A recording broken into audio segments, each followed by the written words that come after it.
Kung kakantahan mo ako rito at ngayon, babayaran kita ng $5 milyong na cash, sabi ng batang Don ng Pilipinas, sabay turo sa marangyang Steinway grand piano sa sulok ng bulwagan. Kalmado ang kanyang boses, ngunit bawat salita ay parang utos. Tulad ng nakasanayan ng isang taong para sa kanya, ang mundo ay isang malaking chessboard lamang. Paano kung tumanggi ako? Malamig na tanong ng babae sa simpleng puting blusa ng waitress, hindi inaalis ang tingin sa kanyang madilim na mga mata. Kung gayon malalaman ko na ang ilang bagay ay hindi talaga mabibili. Ngumiti siya, at ang ngiting iyon ay sabay nakaakit-akit at mapanganib. Tulad ng isang talim na nakatago sa pelos. Ngunit hindi niya alam na ang nakaharap niya ay hindi lamang isang waitress mula sa isang piling hotel, kundi isang babae na ang boses ay minsang nagpatahimik sa pinakamagagandang concert hall ng Europa. Hindi niya alam na ang alok, na akala niya ay mapagbigay at hindi matanggihan, ay sa katunayan ang pinakamalupit na insulto na maibibigay. At tiyak na hindi niya alam na ang gabing ito ay magbabago sa kanilang dalawa magpakailanman.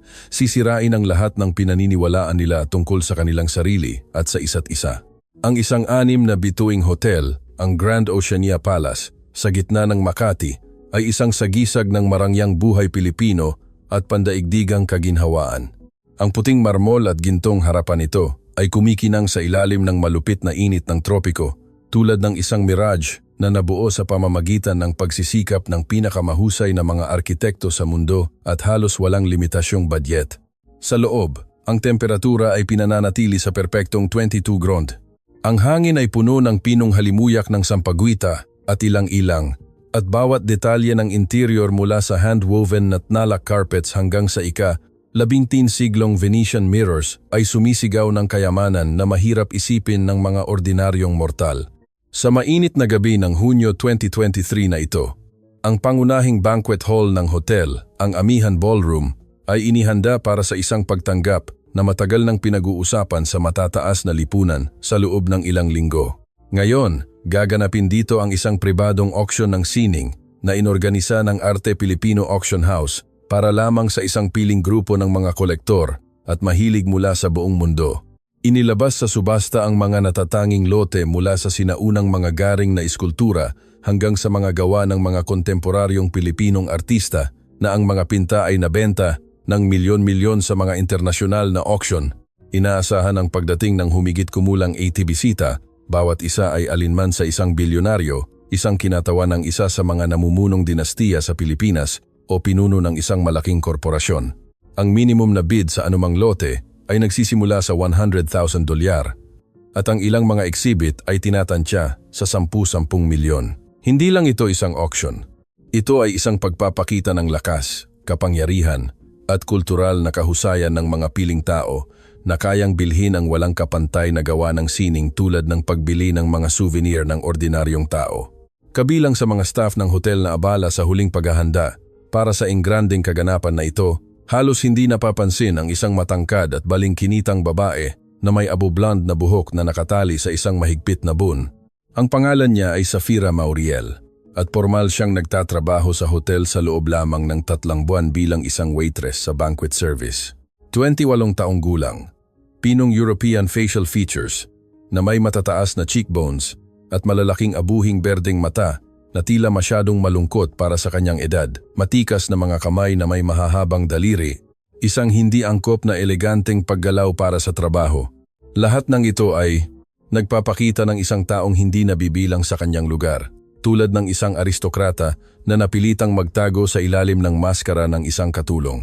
Maingat na sinuri ni Safira ang pagsiset-up ng mga mesa, inilalagay ang mga baso ng bakarat na nagkakahalaga ng ilang libong dolyar bawat isa.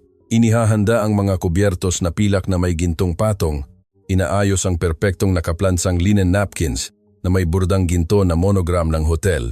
Ang kanyang mga galaw ay pinakinis at propesyonal. Resulta hindi lamang ng 3 buwan ng pagtatrabaho, kundi pati na rin ng maraming taon ng ibang buhay na walang sinuman sa kanyang mga kasamahan ang nakakaalam. Safira, tapos ka na sa pangunahing mesa? Tawag sa kanya ni Manang Esther, ang senior waitress, isang palakaibigang 50 taong gulang na Pilipina na nagtatrabaho sa hotel sa loob na ng 20 taon at alam ang lahat ng sikreto nito. Oo, Manang Esther, handa na ang lahat, sagot ni Safira sa Ingles na may bahagyang French accent na hindi niya lubos na naitago sa loob ng mga taon ng pamumuhay sa ibang bansa. Magaling. Tandaan, espesyal na gabi ngayon. Narito ang napakahahalagang tao, kasama mismo si Don Joaquin Quin Montemayor. Sinasabing lumipad siya mula sa Cebu sakay ng sarili niyang pribadong Boeing 787 para lang dumalo sa auction. Maging lubos na maingat at hindi napapansin. Ang mga taong ito ay hindi gusto na tinitingnan sila, ngunit inaasahan nila ang perpektong serbisyo. Tumango si Safira, bagaman ang pangalan ni Joaquin Montemayor ay hindi nagdulot ng anumang panginginig sa kanya. Sa loob ng 3 buwan ng pagtatrabaho sa hotel na ito, marami na siyang pinagsilbihang mga bilyonaryo, sikat na personalidad at makapangyarihang tao, kaya matagal na siyang huminto sa pagiging humahanga sa mga titulo at yaman. Para sa kanya, lahat ng mga taong ito ay pareho. Mayaman, madalas mayabang, laging tiwala sa kanilang pagiging natatangi at karapatang humingi ng imposible. Hindi niya pinili ang trabahong ito dahil sa hilig. 3 buwan na ang nakakaraan, lumipad si Safira sa Maynila na may kaunting pera sa bulsa. Desperadong nangangailangan ng anumang trabaho na magpapahintulot sa kanya na manatili rito at hindi bumalik sa Europa, kung saan sinundan siya ng anino ng iskandalo at nawasak na karera. Ang trabaho bilang waitress sa isang piling hotel ay hindi isang pangarap, kundi isang pangangailangan, isang paraan upang maging hindi nakikita, upang mawala sa dami ng mga staff ng serbisyo, upang kalimutan ang nakaraan at subukang bumuo ng anumang uri ng kinabukasan. Pagpatak ng alas, 7 ng gabi, nang ang huling sinag ng araw ay nagpinta ng mga skyscraper ng Maynila sa ginintuang rosas na kulay, nagsimulang dumating ang mga unang bisita. Mga limousine, Rolls Royces, Bentleys, Ferraris, isa't isa ay mas marangya kaysa sa isa pa pumila sa pasukan ng hotel. Ang mga doorman sa walang bahid na uniforme ay nagbubukas ng mga pinto. Sinasalubong ang mga may-ari ng mga sasakyang ito at ang kanilang mga kasama, mga babae sa mga evening gown mula sa couture, pinalamutian ng mga alahas na ang halaga ay lumampas sa taunang badyet ng isang maliit na bansa. Mga lalaki sa tradisyonal na puting barong Tagalog at pinungsuit mula sa Brioni at Tom Ford, mga babae sa eleganteng Filipiniana o sa mga mapangahas na evening wear. Lahat sila ay gumagalaw na may partikular na kumpiyansa na ibinibigay ng ganap na kapangyarihan at walang limitasyong kakayahan sa pananalapi. Nakaupo si Safira sa service entrance ng bulwagan. Pinagmamasdan ang parada ng kayamanan na may malayo at walang emosyon na mukha. Minsan, sa ibang buhay, siya mismo ay bahagi ng mundong ito, bagaman mula sa ibang bansa. Naaalala niya ang mga humahanga na tingin, ang mga palakpakan, ang mga bulaklak na itinapon sa entablado pagkatapos ng kanyang mga pagtatanghal sa pinakamagagandang concert hall ng Europa. Ngunit matagal na iyon. Sa nakaraang buhay na nagtapos 3 taon na ang nakakaraan sa isang kakilakilabot na gabi sa Milan nang bumagsak ang lahat. Ngayon, siya ay si Safira lamang, isang waitress. Isang hindi nakikitang bahagi ng dekorasyon para sa mga taong ito, hindi mas mahalaga kaysa sa chandelier na kristal sa itaas ng kanilang mga ulo o ang alpombra sa ilalim ng kanilang mga paa. Safira, pumunta ka sa iyong posisyon sa pangunahing mesa, utos ni Manang Esther. Ikaw ang magsisilbi sa VIP section, kung saan nakaupo si Don Montemayor at ang kanyang mga kasama. Tumango ang dalaga at nagtungo sa tinukoy na mesa. Ito ay nakalagay sa isang maliit na entablado na may magandang tanawin ng buong bulwagan at ng entablado kung saan gaganapin ang auction. Ang mesa ay lalong marangya ang pagka-setup. Isang walang bahid na puting mantel mula sa Egyptian cotton, mga kaayusan ng puting orkidyas at rosas, mga kandila sa gintong kandelabra, pinggan mula sa pinong porselana na may hand-painted na disenyo. Eksaktong 7:30 ng gabi, pumasok siya sa bulwagan. Si Don Joaquin Quin Montemayor ay bata pa sa edad, ngunit pinamamahalaan na niya ang isang kayamanan na tinatantya ng Forbes na 8 bilyong dolyar. Matangkad, humigit kumulang 190 centimeters, na may perpektong tindig at kumpiyansang lakad ng isang taong sanay na maging sentro ng atensyon. Ang kanyang formal na puting barong Tagalog ay yari sa pinong silk. Ang pin sa kanyang leeg ay gawa sa puting ginto na may brilyante. Sa kanyang pulso ay kumikinang ang isang natatanging Patek Philippe Grand Complication na relo na nagkakahalaga ng higit sa 1 milyong dolyar. Ngunit hindi ang damit o ang mga alahas ang nagpaganda sa kanya. Ito ay ang kanyang mukha, kamanghamanghang guwapo, kahit na sa lokal na pamantayan kung saan ang kagandahan ng isang lalaki ay pinahahalagahan ng hindi bababa sa kanyang kayamanan. Regular na tampok na Filipino na may matataas na cheekbones, tuwid na ilong, malinaw na labi. Isang maikli at maayos na balbas, gupit ng may perpektong katumpakan na nagpapatingkad sa malakas na panga. At ang mga mata madilim, halos itim, matalino, mapanuri, na may kakaibang kinang na taglay ng mga taong alam ang kanilang halaga at tiyak na alam kung ano ang gusto nila sa buhay. Hindi nag-iisa si Kin nang pumasok. Sinamahan siya ng isang maliit na rompi, 2 bodyguard sa madilim na suit na nananatili sa isang kagalang-galang na distansya. Ang kanyang personal na sekretarya, isang eleganteng lalaki na nasa edad 40, may hawak na tablet at 3 kaibigan, kasing bata, mayaman at tiwala sa sarili na mga kinatawan ng piling lipunan ng Pilipinas. Tila tumigil ang bulwagan nang dumaan siya patungo sa kanyang mesa. Huminto ang mga usapan, yumukod ang mga ulo ng may paggalang, palihim na nagbigay ng humahanga na tingin ang mga babae. Hindi lamang mayaman si Don Joaquin Montemayor, siya ay isang simbolo ng bagong piling lipunan ng Pilipinas, edukado, cosmopolitan, ngunit malalim na nakaugat sa tradisyon. Nakapag-aral siya sa Oxford, nagmamay-ari ng ilang internasyonal na kumpanya, mula sa mga startup ng teknolohiya sa Silicon Valley, hanggang sa isang network ng mga mararangyang hotel sa buong mundo. Kilala siya sa kanyang mga proyektong pangkawang gawa at kasabay nito sa kanyang mahigpit na diskarte sa negosyo. Ngunit kilala rin siya sa kanyang karakter. Hindi tiniis ni Kin Montemayor ang kawalan ng kakayahan. Hindi pinatawad ang mga pagkakamali, humingi ng pagiging perpekto sa lahat ng nakapaligid sa kanya. Sabi ng mga taong nagtatrabaho sa kanya na mayroon siyang 2 estado, ganap na kapayapaan at nagyeyelong galit. At ang paglipat sa pagitan ng dalawa ay maaaring agad-agad tulad ng kidlat. Nakaupo si Safira sa serving table, handa nang magsimula sa serbisyo, nang umupo si Don Montemayor at ang kanyang rompi. Napansin niya kung paano niya sinuri ang bulwagan ng isang nagtatantyang tingin. Huminto ng ilang segundo sa mga pinta na ipinapakita para sa auction, pagkatapos ay bumaling sa kanyang sekretarya. Tahimik na may pinag-uusapan. Champagne o mineral water, kamahalan? Tanong ni Manang Esther, lumapit sa mesa na may perpektong pagyukod. Mineral water na may dayap, sagot ni Kin. Hindi man lang tiningnan ang katalogo ng auction. Ang boses ay malalim, kalmado, na may bahagyang British accent dahil sa kanyang pag-aaral sa Oxford. Para sa lahat, kinawayan ni Manang Esther si Safira na mabilis na nagtungo sa bar upang kumuha ng inumin.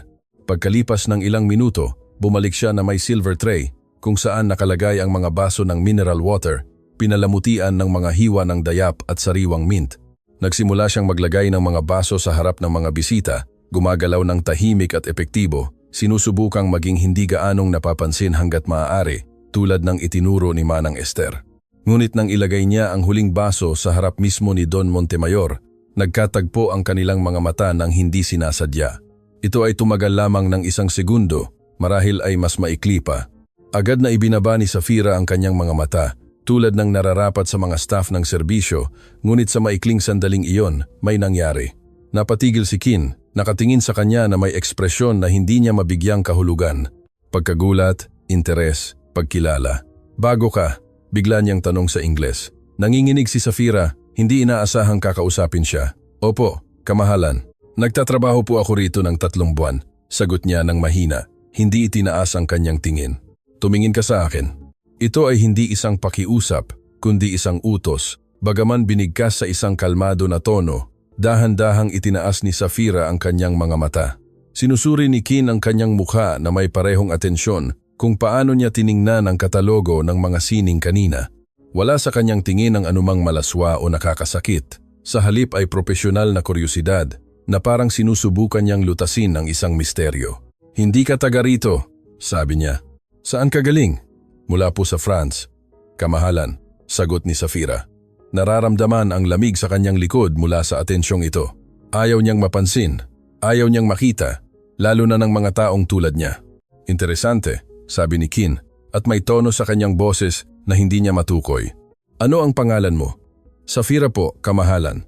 Safira, ulit niya, tila nilalasahan ang pangalan. Sige, maaari ka nang umalis.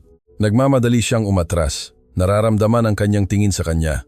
Kahit nang lumayo siya patungo sa service table, mas mabilis ang tibok ng puso niya kaysa sa karaniwan at sinisi ni Safira ang sarili sa hangal na reaksyong ito. Ano ang espesyal sa pagtatanong ng isang bilyonaryo sa kanya ng ilang tanong? Malamang, nakalimutan na niya ang kanyang pag-iral, bumalik na sa kanyang mga gawain at kaibigan, ngunit nagkamali siya sa buong gabi habang ang auction ay puspusan, habang ang mga bid ay lumilipad sa astronomikal na halaga. Habang ang bulwagan ay minsan napatigil sa pag-aalala, minsan ay sumabog sa palakpakan pagkatapos ng isa pang matagumpay na pagbebenta, panahong nahuhuli ni Safira ang tingin ni Don Joaquin. Ito ay mailap, tumatagal lamang ng isang sandali, ngunit nararamdaman niya ito na parang pisikal na paghipo. Matagumpay na nakuha ni Kin Montemayor ang 2 lote. Isang medieval na garing na eskultura mula sa Cordillera sa halagang $2 milyong at isang modernong abstract painting ng isang batang Pilipinong pintor sa halagang 300,000. Nagbid siya ng kalmado, halos walang interes, basta itinaas lang ang placard na may numero, ngunit walang naglakas loob na lampasan siya pagkatapos ng pangalawang pagtaas. Alam ng lahat na kapag nagpasya si Don Joaquin Montemayor na kumuha ng isang bagay, makukuha niya ito anuman ang presyo. Pagpatak ng alas, 10 ng gabi, natapos ang opisyal na bahagi ng auction. Nabenta ang mga lote, naitala ang mga record. Ang mga nag-organisa ng arte Pilipino ay sumisikat sa tuwa. Lumampas sa $10 milyong ang kita. Ngayon, nahati ang mga bisita sa maliliit na grupo. Ang ilan ay patuloy na nag-uusap tungkol sa mga binili. Ang ilan ay lumipat sa pag-uusap tungkol sa mga isyu sa negosyo. Ang ilan ay nag-enjoy lamang sa mga inumin at masarap na pampagana na patuloy na inihahain ng staff ng hotel. Pagod na si Safira. 4 na oras na nakatayo sa hindi komportableng sapatos. Patuloy na tensyon mula sa pangangailangang maging perpekto, mabibigat na tray ng inumin at pampagana. Lahat ng ito ay nagresulta sa pisikal at emosyonal na pagkapagod. Ang tanging pangarap niya ay matapos na ang gabing ito upang makabalik sa kanyang maliit na inuupahang kwarto sa lumang distrito ng Tondo, tanggalin ang sumpa na uniforme, maligo at basta na lamang humiga sa kama. Ngunit hindi pa tapos ang gabi. Safira, mahina ang tawag ni Manang Esther, papalapit sa kanya. Hinihiling ni Don Montemayor na dalhan mo siya ng Dom Perignon, vintage 2008. Ang bote ay nasa wine cellar. Tinawagan ko na si Monsieur Delacroix. Ibibigay niya sa iyo. Dalhin mo mismo sa kanyang mesa at buksan doon.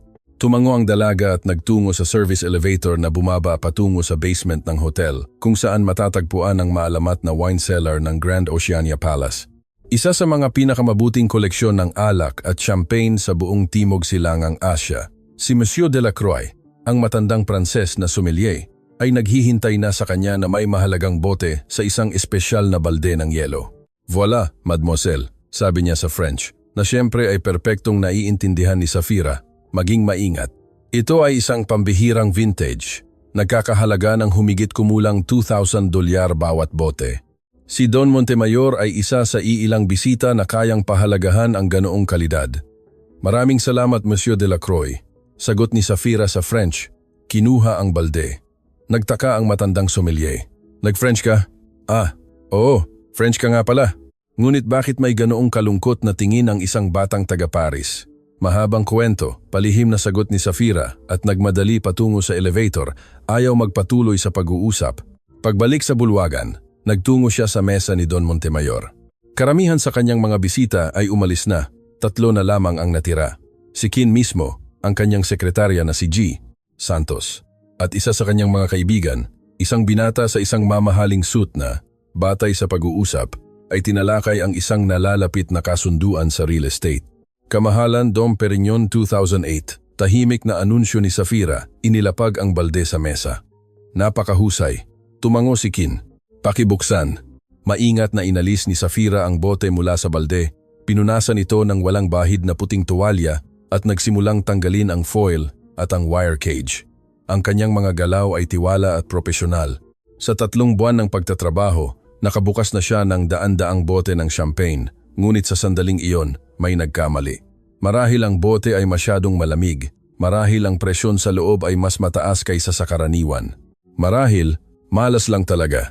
Nang dahan-dahang paikutin ni Safira ang bote upang maingat na alisin ang cork, lumipad ito na may malakas na pop, at isang agos ng sparkling wine ang sumambulat, tumama mismo sa walang bahid na puting suit ni Don Joaquin Montemayor. Tila huminto ang oras. Natigilan si Safira na may hawak na bote, nakatingin sa lumalaking basa na mantsa sa damit ng isa sa mga pinakamakapangyarihang tao sa Pilipinas. Namutla ang kanyang mukha, nanginginig ang kanyang mga kamay. Isang ideya lang ang pumasok sa kanyang isip. Tatanggalin ako. Hindi, mas masahol pa, i-deport ako. Tapos na ang lahat. Dahan-dahang tumayo si Kin mula sa kanyang upuan. Walang galit sa kanyang mukha, sa halip ay pagtataka, na parang hindi siya makapaniwala na posible ang ganoong bagay. Ang kaibigan at sekretarya ay natigilan, hindi alam kung paano magre-react. Isang mahinang bulungan ang kumalat sa bulwagan. Marami ang nakapansin sa insidente, bagaman sinubukan nilang huwag ipakita ang kanilang kuryosidad. Ako po'y humihingi ng paumanhin. Kamahalan, bulong ni Safira, inilapag ang bote sa mesa na may nanginginig na mga kamay. Ito ay isang kakilakilabot na pagkakamali. Ako tahimik, kalmadong sabi ni Kin. Kinuha ang kanyang panyo at pinunasan ng mantsa. Champagne lang ito, hindi dugo. Ang kanyang hindi inaasahang pagiging kalmado ay halos mas masahol pa kaysa kung sumigaw siya. Alam ni Safira na ang mga taong tulad niya ay hindi kailanman nagtataas ng boses sa mga lingkod sa publiko. Sila ay basta na lamang sisirain ang iyong karera sa isang tawag sa telepono. Nagmamadaling lumapit sa mesa si Manang Esther, namumutla na parang tela. Kamahalan, libu-libong paumanhin. Ito ay hindi mapapatawad. Ang dalaga ay agad natatanggalin sa trabaho. Siya sandali. Pinigilan siya ni Kin, kalmado pa rin. Pagkatapos ay tiningnan niya si Safira at may kakaibang kislap sa kanyang mga mata. Kinakabahan ka? Opo, kamahalan, pag-amin ni Safira. Sobrang. Bakit? Nagulat siya sa tanong. Dahil sinira ko ang inyong gabi, ang inyong damit.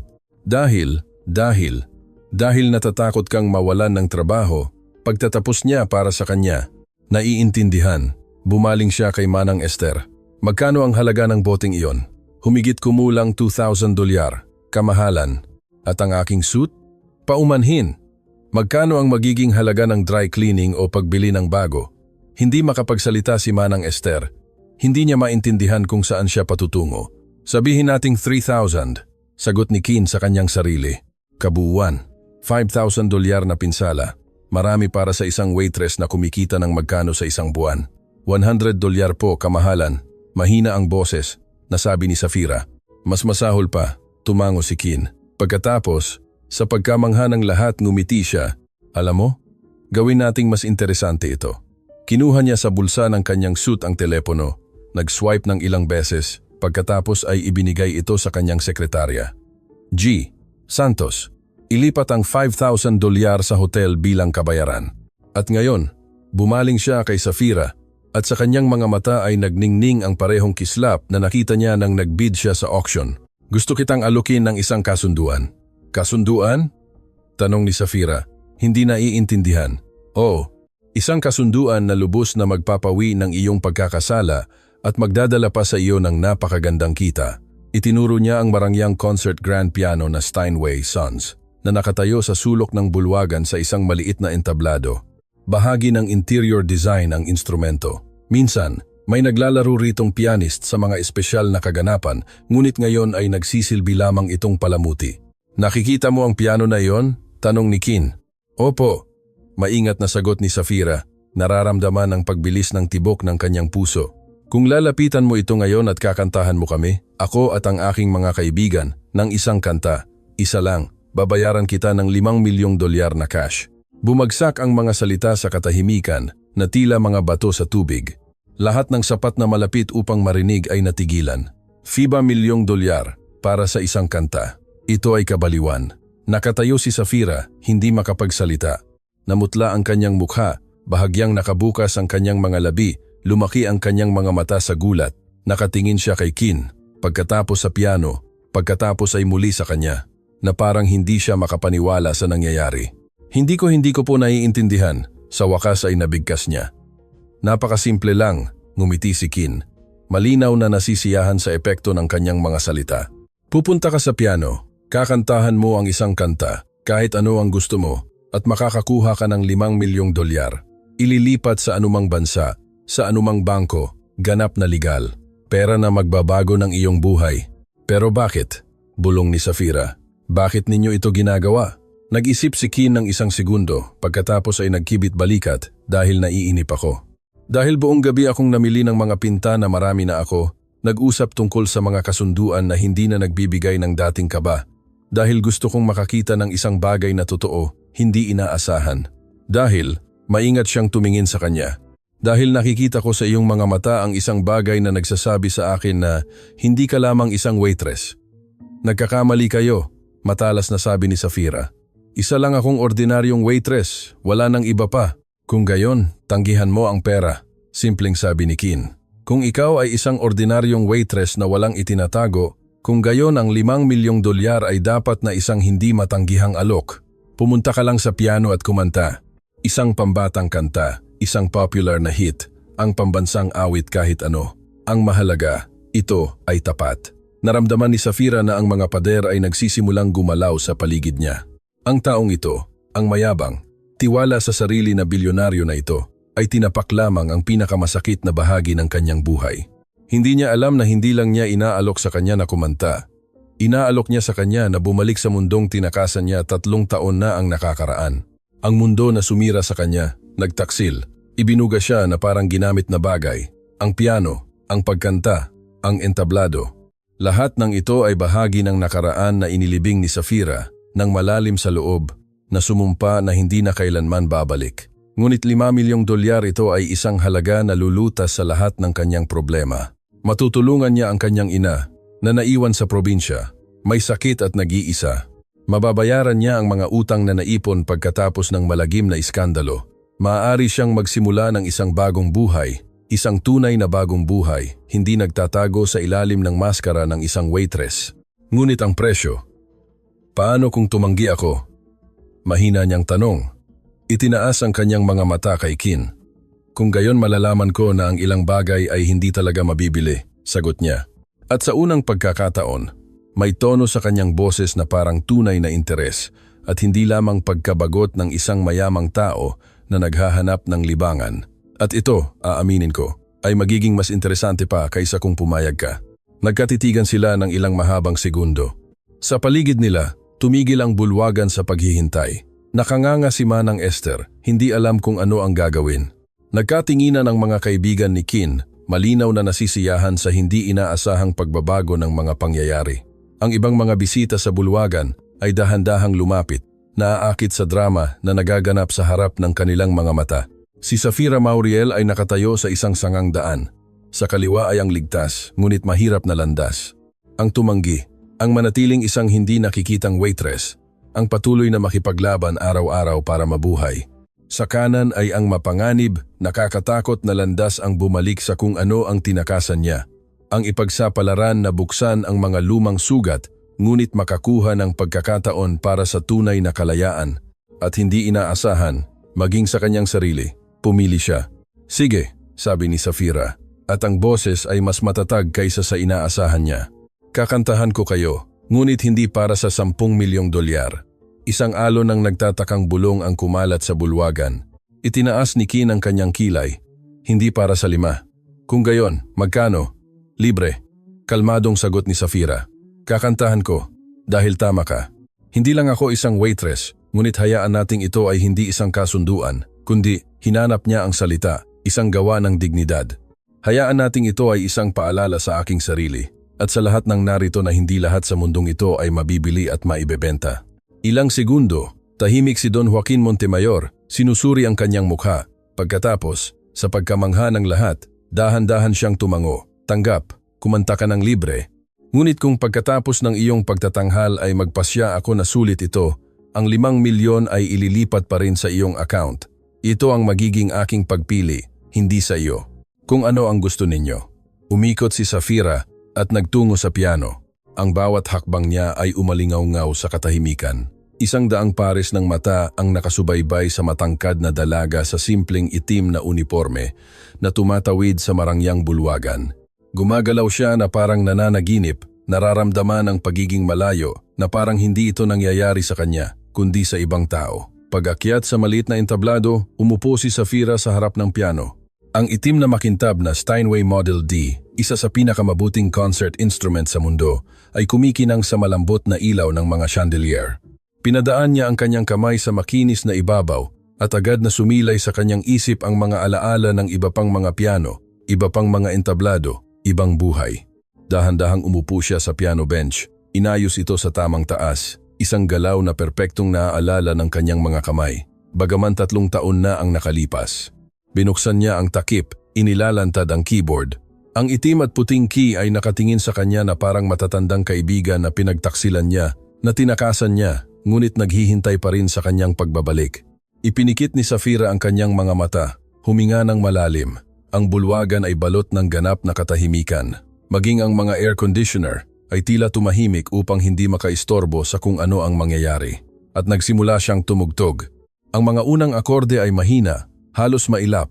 Isang simpleng melodiya na kinata niya maraming taon na ang nakalipas nang mag-aral siya sa conservatory.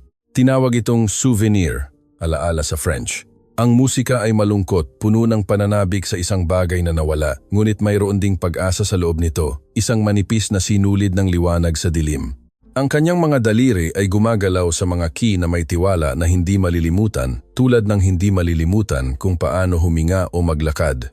Ang mga taon ng pagtatrabaho bilang waitress. Ang mga taon ng pagtatangkang kalimutan kung sino siya, ay agad na naglaho. Muling naging siya si Safira, hindi isang uniforme, hindi isang maskara, kundi ang taong ipinanganak siya. At pagkatapos ay kumanta siya. Ang boses ay umangat sa itaas ng piano, malinaw, kristal, puno ng gayong emosyonal na lakas na naramdaman ng mga tao sa bulwagan ang pangingilabot sa kanilang balat.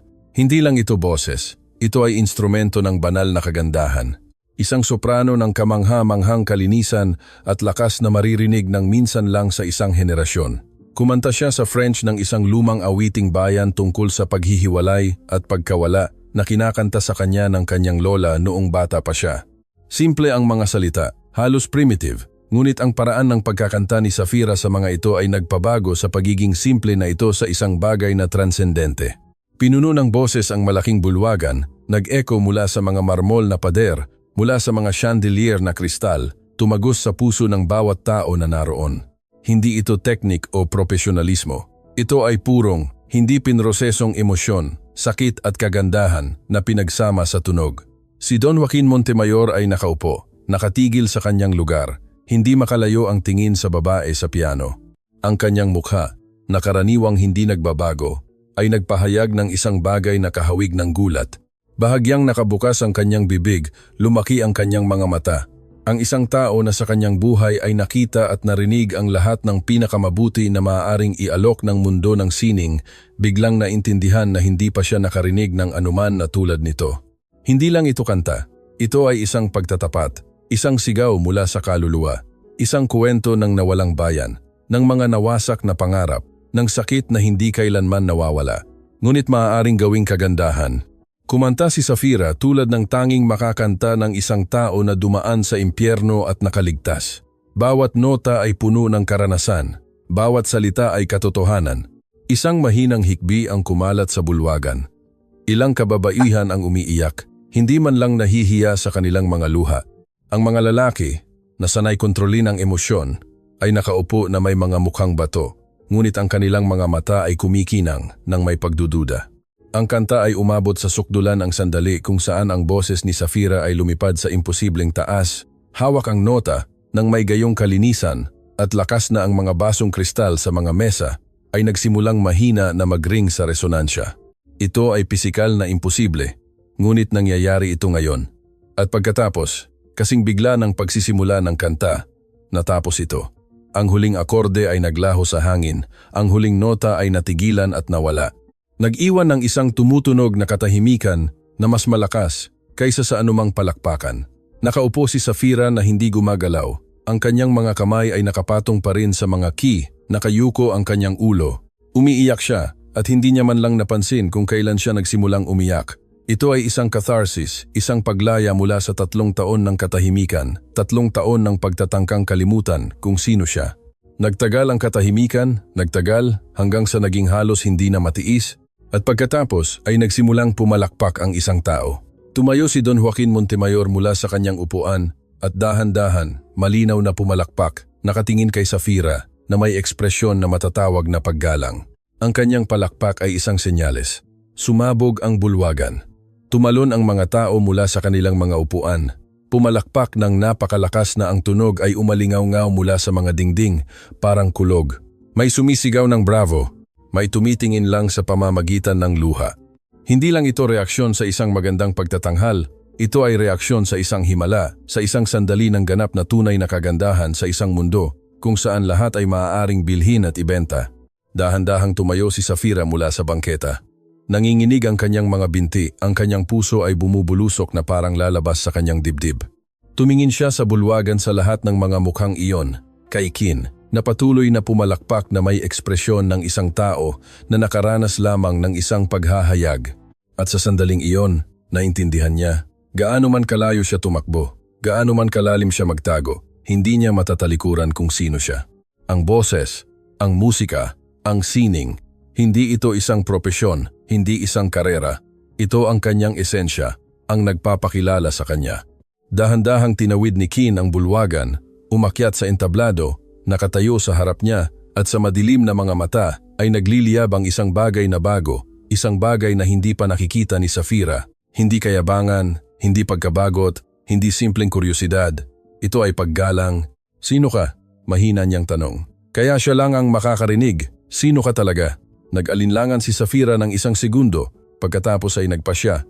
Mga sekreto, kasinungalingan, pagtakas lahat ay tapos na. Kung may natutunan siya sa gabing ito ay hindi siya makakatakas sa katotohanan. Safira Mauriel, sabi niya. 30 taon na ang nakakaraan. Kilala ako bilang Sophie Maurel, ang pangunahing soprano ng La Scala Milan Opera Theater, hanggang sa bumagsak ang lahat.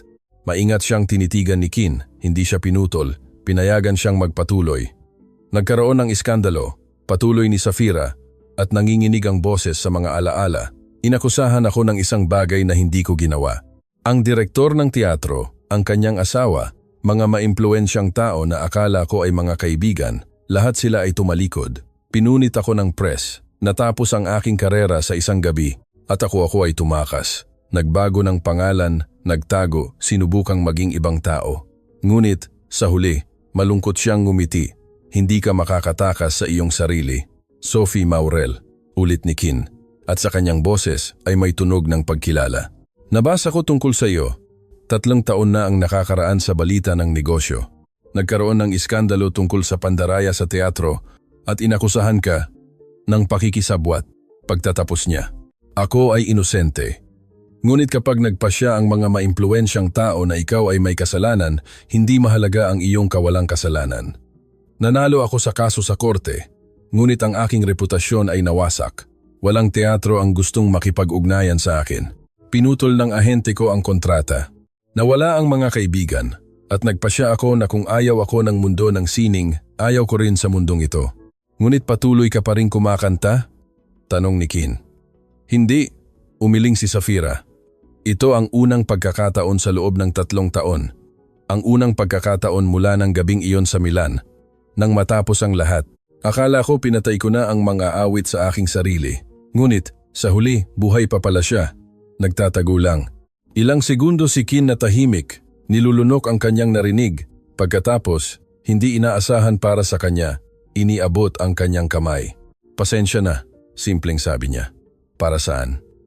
Hindi naintindihan ni Safira. Para sa pagbabago ng iyong pagbabalik sa musika sa isang palabas, sa isang kasunduan. Hindi ko alam. Akala ko ito ay isang nakakatuwang laro. Isang paraan upang libangin ang sarili ko sa isang nakababagot na gabi. Hindi ko naintindihan na tinatapakan ko ang isang bukas na sugat. Tiningnan ni Safira ang nakalahad na kamay, pagkatapos ay dahan-dahang kinamayan ito. Ang kanyang kamay ay matatag, mainit, at hindi inaasahang makatao para sa isang tila sagisag ng malamig na kapangyarihan at yaman. Ang alok na $5 milyong ay nananatili, sabi ni Kin. Hindi. Huwag mong putulin ang aking sasabihin. Pinigilan niya ito nang ibukas ni Safira ang kanyang bibig. Hindi ito bayad para sa pagtatanghal. Ituring mo itong isang pamumuhunan. Sa isang talento na halos mawala sa mundo dahil sa kamangmangan at kawalan ng katarungan, ibabalik mo ang mga ito kapag muli kang naging kung sino ka dapat ang pinakadakilang mang-aawit sa iyong henerasyon. Hindi ko po matatanggap, nagsimula si Safira, ngunit kinukuha na ni Kin ang kanyang telepono. G. Santos. Tawag niya sa sekretarya na nakatayo sa gilid ng entablado. Ayusin ang paglilipat ng $5 milyong sa pangalan ni Bebe Mauriel. Lahat ay legal sa pamamagitan ng aking personal na pondo ng kawanggawa. Kategorya, suporta sa talento sa sining. Makipag-ugnayan din kay Antonio Ferrara sa Milan. Oo, ang producer na yon. Sabihin mo na may nakita akong espesyal para sa kanya. Teka, hinawakan ni Safira ang kanyang kamay. Hindi mo maaaring basta na lamang gawin. Maaari, kalmadong sagot ni Kin. At ginagawa ko ito hindi dahil sa awa, hindi dahil sa kapritso. Ginagawa ko ito dahil narinig ko lamang ang isang bagay na nagpaalala sa akin kung bakit ko minamahal ang sining. Binigyan mo ako ng regalo sa pagtatanghal na ito. Binigyan mo kaming lahat. Hayaan mong bigyan kita ng kapalit isang pagkakataon na bumalik. Bumaling siya sa bulwagan kung saan nakatayo pa rin ang mga tao hindi makalayo sa kanilang naranasan. Mga ginang at ginoo, malakas na sabi ni Kin, at ang kanyang boses ay umalingaw-ngaw sa silid. Ngayon, nasaksihan natin ang isang pambihira, hindi lamang isang magandang pagtatanghal, kundi isang muling pagsilang. Ang babaeng narinig ninyo ngayon ay hindi isang waitress. Siya si Sophie Maurel, isa sa pinakadakilang soprano sa ating panahon, na dahil sa kawalang katarungan ay napilitang magtago sa loob ng nakaraang 3 taon. Isang nagtatakang bulong ang kumalat sa bulwagan. Ilang tao ang kumuha ng telepono, malinaw na nag-google ng pangalan. Ang mga nakakaalala sa iskandalo 3 taon na ang nakaraan ay tumango ng may pag-unawa. Mula sa sandaling ito, patuloy ni Kin, ako mismo ang gumagarantiya na si Beb, Mauriel, ay makakakuha ng lahat ng pagkakataon na bumalik sa entablado kung saan siya nabibilang. Anumang teatro, anumang concert hall, anumang venue kung saan niya gustong magtanghal ay magiging bukas para sa kanya. Hindi ito pakiusap, ito ang aking kahilingan sa inyong mga konektado sa mundo ng sining. Sinabi niya ito nang may kalmadong kumpiyansa ng isang taong sanay na ang kanyang mga salita ay nagiging katotohanan. At alam ng lahat ng naroroon, kapag may ipinapangako si Don Joaquin Montemayor, tutuparin ang pangakong iyon. Nakatayo si Safira sa tabi niya, nagulat sa bilis ng pagbabago ng kanyang buhay. 1 oras lang ang nakalipas, siya ay isang hindi nakikitang waitress, isang hindi napapansin na anino sa pista ng iba. Ngayon, nakatayo siya sa entablado, inihayag bilang isang muling nabuhay na bituin sa ilalim ng proteksyon ng isa sa mga pinakamakapangyarihang tao sa Pilipinas. Masyado itong marami, masyadong mabilis.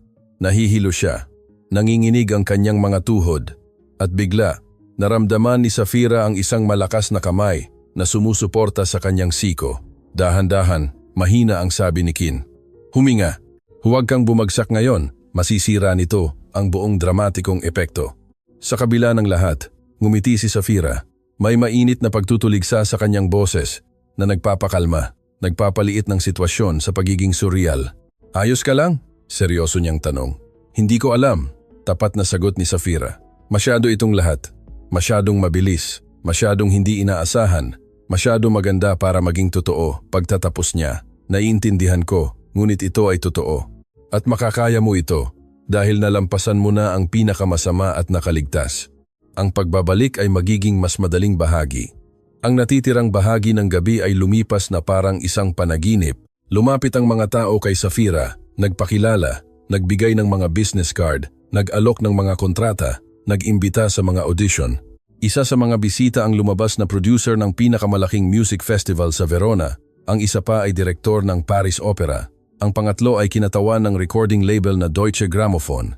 Hindi lumalayo si Kin sa kanya. Mahina ngunit matatag na tinatanggal ang mga nagtatangkang gamitin ang sitwasyon para sa kanilang sariling interes at nagdidirekta sa kanya ng mga seryosong profesional lamang. Siya ay parang isang kalasag na nagpoprotekta sa kanya mula sa masyadong agresibong mga alok at kasabay nito ay parang isang tulay na nagkokonekta sa kanya sa mga tamang tao.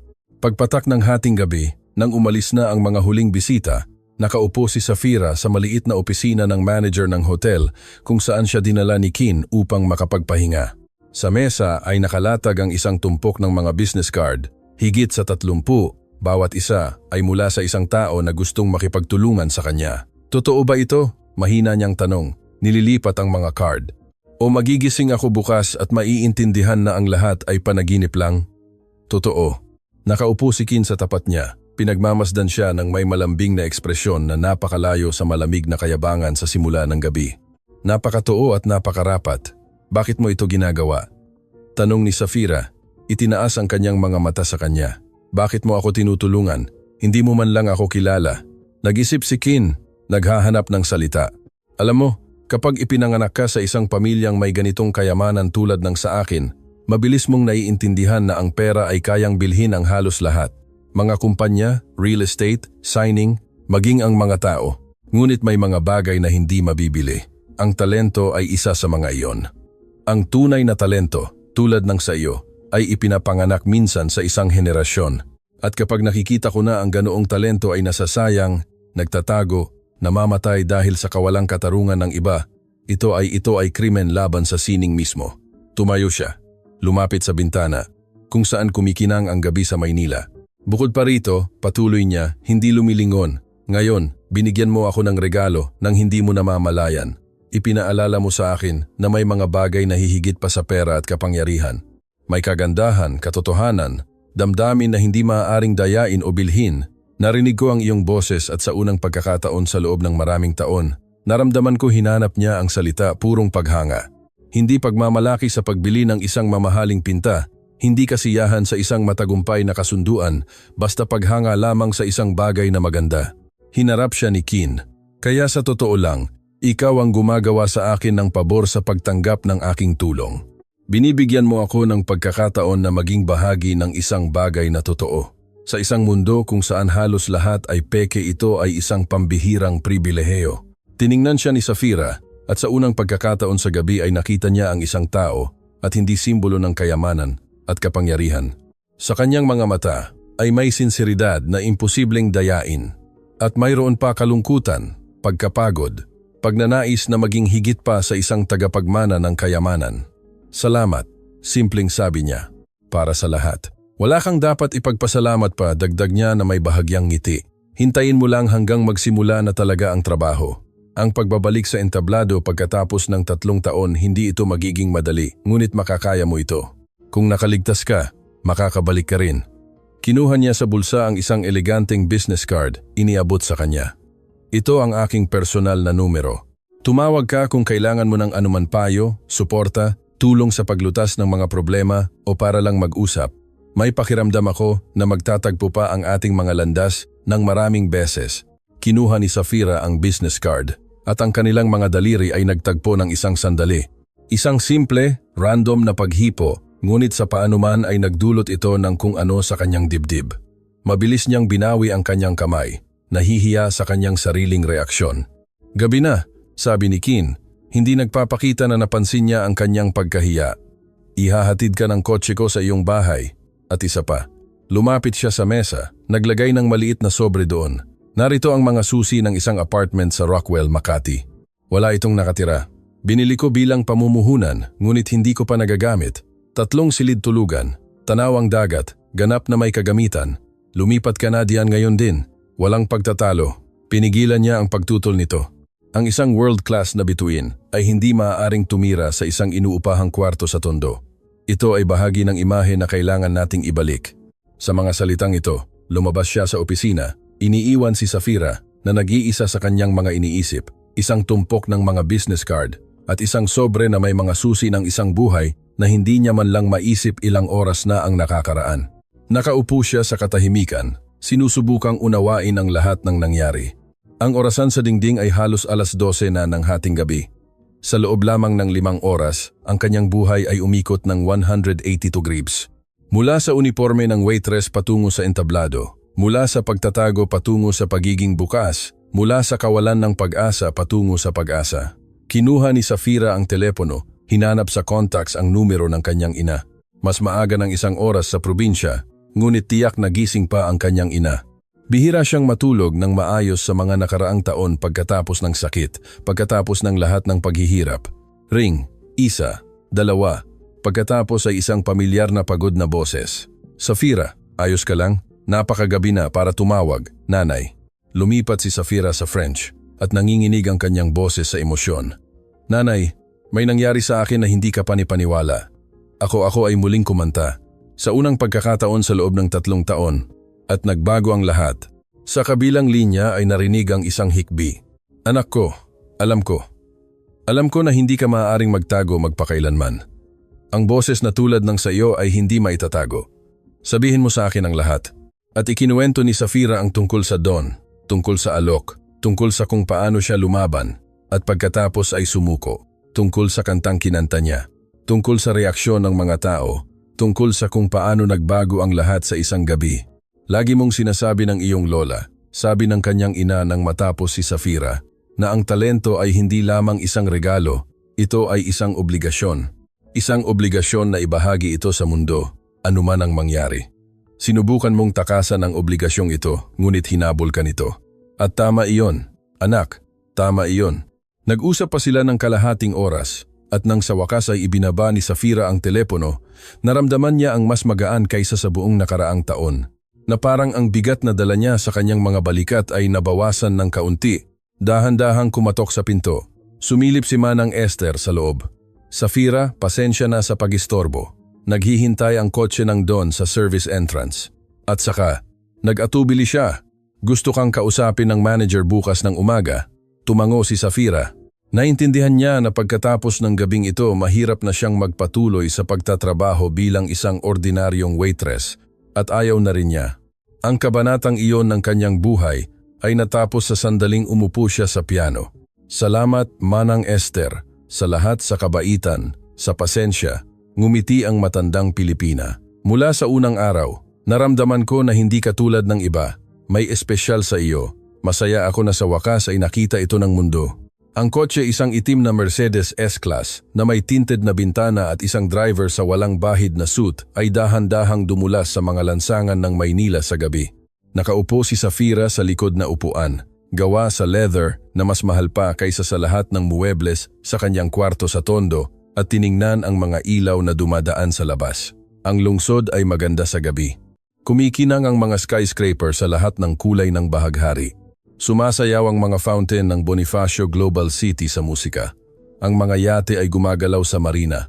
Ang kanilang mga ilaw ay nagre-reflect sa madilim na tubig. Ito ay isang lungsod ng mga oportunidad. Isang lungsod kung saan ang pinaka-hindi kapani-paniwalang mga pangarap ay nagiging katotohanan. At ngayon, sa unang pagkakataon mula nang dumating siya rito 3 buwan na ang nakakaraan, naramdaman ni Safira na talagang bahagi siya ng lungsod na ito. Hindi isang pansamantalang bisita, hindi isang tumatakas na nagtatago mula sa nakaraan, kundi isang tao na may kinabukasan dito. Ang apartment sa Rockwell, Makati ay lumabas na mas marangya pa kaysa sa inaakala niya. Ang floor-to-ceiling panoramic windows ay nakaharap sa Manila Bay. Italian designer furniture, kusina na may Miele appliances, banyo na may marmol na finish at isang jacuzzi na pwedeng langguyan. Hindi lang ito isang bahay, ito ay isang likha ng sining. Naglakad si Safira sa mga walang laman na kwarto, hindi pa rin makapaniwala na lahat ng ito ay sa kanya na. Sa coffee table sa sala, nakita niya ang isang handwritten note sa mamahaling papel na may watermarks. Welcome home. Puno ang refrigerator, sariwa ang kumot, nasa likod ang Wi-Fi password. Magpahinga, magpagaling, at bukas ay sisimulan natin ang iyong pagbabalik. Isang simpleng business note, ngunit sa paanuman ay nagdulot ito ng init sa kanyang puso. Ang taong ito, ang misteryosong Don na ilang oras lang ang nakaraan ay isa lamang mayabang na bilyonaryo, ay naging mabait, maunawain, o simpleng mahusay lang sa paggawa ng tamang impresyon. Hindi alam ni Safira, ngunit naramdaman niya na may mahaba at mahirap na landas sa harap niya. At sa paano man, mas kalmado siya sa kaalamang hindi siya mag-iisa sa landas na ito. Nagpunta siya sa kwarto, humiga sa malaking kama na mas malambot pa sa ulap, at sa unang pagkakataon sa loob ng 3 taon ay nakatulog ng walang bangungot, walang alaala ng kakilakilabot, na gabing iyon sa Milan, walang takot sa kinabukasan, walang bigat ng mga sekreto at kasinungalingan, basta nakatulog ng malalim kalmado tulad ng isang tao na sa wakas ay nakauwi na pagkatapos ng mahaba at mahirap na paglalakbay. Ang sumunod na ilang araw ay naging isang buhawi ng aktibidad. Si Kin, tapat sa kanyang salita, hindi lang nag-alok ng tulong, kundi nag-organisa ng isang buong kampanya para sa pagbabalik ni Safira sa entablado ng musika. Ang kanyang PR team ay nagtrabaho ng buong araw, inaayos ang nasirang reputasyon, nagpapalabas ng impormasyon tungkol sa kanyang kawalang kasalanan sa matagal ng iskandalo, nakikipag-ugnayan sa mga mamamahayag, kritiko at producer.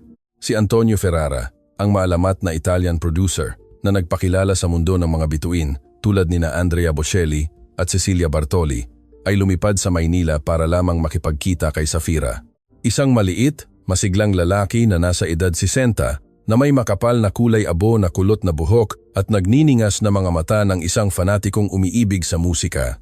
Ang pulong ay naganap sa isa sa mga pribadong studio ni Kin, isang profesional na recording studio na nilagyan ng pinakabagong teknolohiya. Hiniling ni Antonio kay Safira na kumanta lamang ng ilang arya mula sa kanyang lumang repertoire. Pinili niya ang O mio babbino caro ni Puccini, Lawali ni Catalani at Casta Diva ni Bellini, mga klasikong soprano parts na kabisado niya. Nang tumahimik ang huling nota, nakaupo si Antonio ng tahimik sa loob ng ilang segundo, pagkatapos ay dahan-dahang tumayo at lumapit sa kanya. "Mamma mia," bulong niya sa Italian. "Mamma mia, Safira, ang iyong boses hindi lang ito bumalik. Ito ay nagmature, lumalim. Ang 3 taong pahinga ay hindi sumira dito, kundi nagpayaman. Ito ay regalo ng mga Diyos." Bumaling siya kay Kin na nagmamasid sa audition mula sa sound engineering booth. "Tama ka," sabi ni Antonio. "Siya talaga ay isang bagay na espesyal. Handa akong makipagtulungan sa kanya." "Mga kondisyon?" Maikling tanong ni Kin. Bumalik sa business mode. 3 buwan ng matinding paghahanda. Kailangang ibalik ang stage form, magtrabaho sa paghinga, palawakin ang repertoire. Pagkatapos ay isang debut concert. Iniisip ko ang Verona sa Opera Arena Festival. Hindi isang buong opera sa unang yugto, isang concert ng mga arya at duets. Pagkatapos, kung maganda ang takbo ng lahat, maaari nating pag-usapan ang mga buong produksyon. Pagpopondo, patuloy ni Kin. Ganap mula sa iyong pondo, tulad ng napagkasunduan. Hindi ako kumukuha ng porsyento mula sa kanyang mga susunod na bayad. Ituring mo itong aking kontribusyon sa muling pagsilang ng tunay na sining. Tinalakay nila ang mga detalye ng isa pang oras. At si Safira, na nakaupo sa pagitan nila, ay naramdaman na parang isang chess piece na inililipat sa chessboard ng 2 grandmaster. Ito ay isang kakaibang pakiramdam sa isang banda, nakakapagpalaya, dahil hindi na kailangang siya mismo ang gumawa ng lahat ng desisyon. Sa kabilang banda ay medyo nakakatakot dahil ang kontrol sa kanyang karera ay napunta sa ibang mga kamay. Ngunit nang umalis si Antonio at sila ay naiwan ni Kin nang mag-isa sa studio, sa wakas ay naglakas loob siyang magsalita. "Maari ba akong magtanong ng isang bagay?" Nagsimula si Safira. "Oo naman." Sumandal si Kin sa likod ng sofa, nakatingin sa kanya ng maingat. "Bakit mo ito ginagawa? At huwag mo akong bigyan ng sagot tungkol sa talento at sining. Hindi ako naiiba. Ang mga taong tulad mo ay hindi gumagawa ng anuman nang walang dahilan. Laging may dahilan, benepisyo, interes." Ngumisi si Kin. Sinismo, ngunit makatarungan. Tumayo siya, naglakad sa studio. Ang kanyang mga kamay ay nasa bulsa ng kanyang jeans. Ngayon, kaswal ang kanyang suot. Simpleng jeans, puting t-shirt, walang tradisyonal na barong. Sa ganitong pananamit, mukha siyang mas bata, mas madaling lapitan, tulad lamang ng isang ordinaryong matagumpay na lalaki, at hindi tulad ng isang oligarko mula sa Pilipinas. "Gusto mo ba ng tapat na sagot?" tanong niya. Huminto sa bintana. "Oo, dahil nag-iisa ako," simpleng sabi ni Kin, hindi lumilingon. Hindi sa romantikong kahulugan, bagaman doon din. "Nag-iisa ako sa eksistensyal na kahulugan. Ipinanganak ako na may ganitong kayamanan na karamihan sa mga tao ay hindi nakakaranas sa buong buhay nila. Lahat ng gusto ko, makukuha ko. Lahat ng sasabihin ko, nagiging katotohanan. Ang mga tao sa paligid ko ay natatakot o sinusubukang gamitin ako." Bumaling siya sa kanya. "At narito ka, isang babae na tumatanggi sa $5 milyong dahil mas mahalaga ang kanyang dignidad, na nagtatago, nagtatrabaho bilang waitress, ngunit hindi sumusuko, hindi nababasag, na kapag nasusukol, hindi umiiyak at hindi tumatakas, kundi kumakanta ng napakaganda na ang buong bulwagan ay kinilabutan." Lumapit siya sa kanya. "Interesado ka sa akin, Safira Mauriel, ni hindi bilang proyekto, ni hindi bilang pamumuhunan, kundi bilang isang tao." Sa unang pagkakataon sa loob ng maraming taon, nakatagpo ako ng isang tao na hindi sinusubukang pasayahin ako, hindi natatakot sa akin, hindi gustong makakuha ng anuman mula sa akin, at ito ay nakakapresko. Tiningnan siya ni Safira, hindi alam kung ano ang sasabihin. Sa kanyang mga salita ay may ganoong pagiging prangka na hindi niya inaasahan, at mayroon pa kahinaan mula sa isang tao na tila hindi malalabanan. "Hindi ako naghahanap ng romansa," patuloy ni Kin, na parang nababasa ang kanyang isip. "Hindi ko sinusubukang akitin o bilhin ka. Gusto ko lang ng pagkakaibigan, pakikipagtulungan. Siguro, nakakatawa ito pakinggan mula sa isang taong may katayuan ko. Hindi, umiling si Safira. Hindi, tunog tao. Kung gayon maging tapat tayo sa isa't isa, alok ni Kin. Tinutulungan kita na bumalik dahil talagang naniniwala ako sa iyong talento, ngunit dahil din sa ginagawa mo ang aking buhay na hindi gaanong walang laman at tinatanggap mo ang aking tulong hindi dahil sa pagiging materialistiko, kundi dahil kailangan mo ito. Maging totoo lang tayo sa ating sarili. Walang laro, walang kaplastikan. Nag-isip si Safira. Ang alok na ito ay kakaiba, hindi nakasanayan, ngunit tapat din. At, marahil, ang ganoong pagiging tapat ang siyang kulang sa kanilang dalawa. Sige, sabi niya, subukan natin. Ngumiti si Kin at ang ngiting ito ay mainit, totoo, walang bahid ng lamig na nakita niya noong unang gabi. Mahusay, kung gayon bilang kaibigan, hayaan mong payuhan kita. Ang paghahanda para sa concert sa Verona ay magiging mahirap. Si Antonio ay henyo, ngunit malupit din. Pigaan kanya ng lahat. Magkakaroon ng mga araw na gugustuhin mong isuko ang lahat, ngunit huwag mong gawin iyon. Dahil nalampasan mo na ang pinakamasama. Trabaho lang ito. Handa ako, sabi ni Safira. At sa unang pagkakataon sa loob ng maraming taon ay naramdaman niya talaga ang kahandaang ito.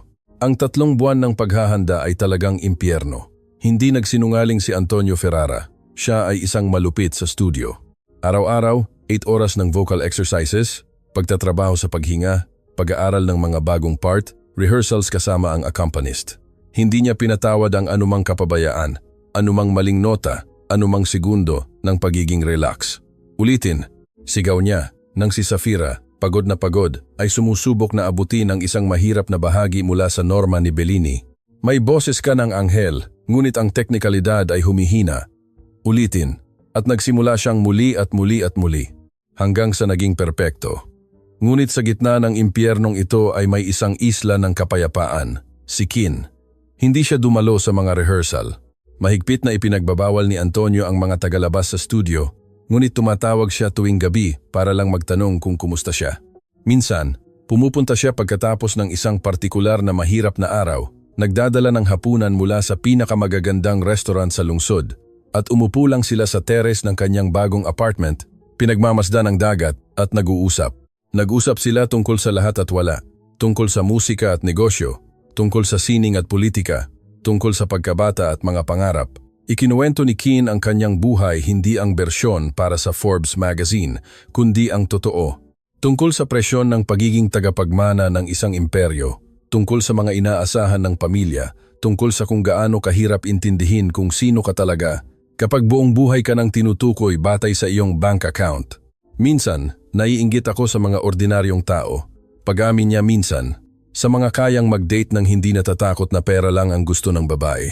Sa mga kayang magkamali ng hindi natatakot na ang pagkakamaling iyon ay magdudulot sa mga tao ng pagkawala ng trabaho, sa mga nabubuhay lang ng hindi pasan sa balikat ang lahat ng bigat ng responsibilidad. Ngunit hindi mo kayang iwanan ng lahat? Tanong ni Safira. Hindi ko kaya. Ito ang aking tungkulin, ang aking papel. Ipinanganak ako sa pamilyang ito. Nakuha ko ang kayamanang ito. Ngayon ay dapat kong pamahalaan ito ng matalino. Hindi ito karapatan, kundi obligasyon. Naintindihan ni Safira, ang kanyang talento ay ganoon din hindi lamang isang regalo, kundi isang obligasyon. Hindi niya maaaring magtago lamang, magtrabaho bilang waitress, tanggihan ang ibinigay ng mga Diyos. Kailangan niyang kumanta, anuman ang hirap o takot nito. Magkahawig sila, naintindihan niya. Pareho silang may pasan na hindi nila maaaring tanggihan.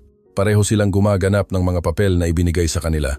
At pareho silang naghahanap ng mga sandali kung saan maaari silang maging sarili lamang, walang maskara at mga inaasahan, dahan-dahan, hindi napapansin. Ang pagkakaibigan ay naging isang bagay na mas malaki. Hindi pa pag-ibig, hindi pa. Ngunit pagmamahal, pagiging malapit, tiwala na bihirang mangyari sa pagitan ng mga tao. Isang linggo bago ang konsyerto, naramdaman ni Safira ang isang atake ng panika. Lilipad sila sa Verona pagkalipas ng 3 araw. Nabenta na ang mga tiket, itinakda na ang press conference. Handa na ang lahat, ngunit biglang nilukob siya ng takot nang napakalakas na hindi siya makahinga. Gabi na noon, gising si Safira, naglalakad sa apartment, sinusubukang pakalmahin ang sarili ngunit lalo lang lumalaki ang takot. Paano kung mabigo siya? Paano kung makalimutan niya ang mga salita? Paano kung pumalya ang kanyang boses? Paano kung, pagkatapos ng lahat ng ito, pagkatapos ng tulong ni Kin, ng pananampalataya ni Antonio, ng mga inaasahan ng publiko, ay biguin niya ang lahat. Nang hindi nag-iisip, denial niya ang numero ring. 1, 2, 3. Halos ibinaba na niya ang telepono nang marinig ang inaantok na boses. Safira, ano ang nangyari? Anong oras na? 3:00 ng madaling araw. Pasensya na, hindi ko sana dapat tumawag. Basta, nasaan ka? Agad na naging alerto at nag-aalala ang boses ni Kin. Sa bahay, ibig sabihin, sa apartment. Ayos lang ako, hindi lang makatulog. Hindi ako mapakali, natatakot ako, Kin.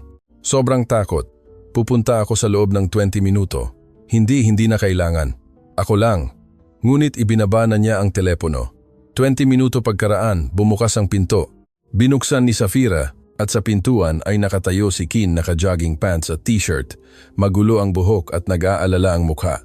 Walang bodyguard, walang sekretarya, walang lahat ng kasamahan na karaniwan niyang kasama. Papasukin mo ako, simpleng sabi niya. Umupo sila sa sofa sa sala. Walang sinabi si Kin, umupo lang sa tabi niya. Habang si Safira, na nakayakap sa kanyang mga tuhod, ay sinusubukang pigilan ang panginginig ng kanyang mga kamay. Sabihin mo na, sabi niya. Ano ang kinatatakutan mo? At ikinuwento niya ang tungkol sa huling pagtatanghal sa Milan, isang araw bago bumagsak ang lahat. Kung paano siya nakatayo sa backstage, naririnig ang palakpakan, nararamdaman ang euphoria ng isang matagumpay na pagtatanghal. At kinabukasan, nagsimula ang lahat, ang mga akusasyon, investigasyon, mga artikulo sa press, mga larawan kung saan siya ay inilabas mula sa istasyon ng pulisya. Wala akong ginawang masama, nanginginig ang boses ni Safira. Basta naging naive lang ako, nagtiwala sa maling tao.